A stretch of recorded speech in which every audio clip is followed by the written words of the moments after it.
ত্রয়োদশ সংঘরাজ ডক্টর জ্ঞানশ্রী মহাস্থবিরের জাতীয় অন্ত্যেষ্টিক্রিয়া সম্পন্ন।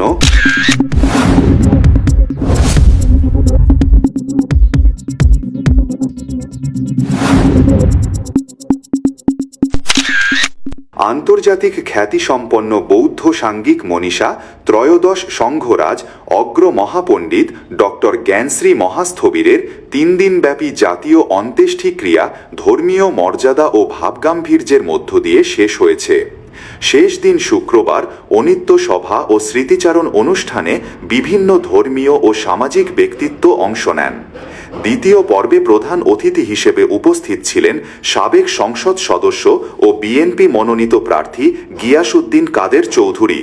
তিনি জ্ঞানশ্রী মহাস্থবিরকে মানবিক ও আলোকিত ব্যক্তি হিসেবে উল্লেখ করে বলেন, তিনি রাউজানের গর্ব। নবনির্বাচিত সংঘরাজ ধর্মপ্রিয় মহাস্থবির সহ জ্যেষ্ঠ ভিক্ষু ও বিশিষ্টজনেরা বিভিন্ন পর্বে সভাপতিত্ব, আশীর্বাদ ও ধর্মদেশনা দেন। 3 দিনের আয়োজনে দেশ বিদেশ থেকে আগত ভিক্ষু, পণ্ডিত ও অসংখ্য অনুসারীর উপস্থিতিতে পশ্চিম বিনাজুরি এলাকা জনসমুদ্রে পরিণত হয়। অনুষ্ঠান শেষে ধর্মীয় রীতি মেনে 21 পদকপ্রাপ্ত এই সংঘরাজের দেহধাতু দাহ করা হয়।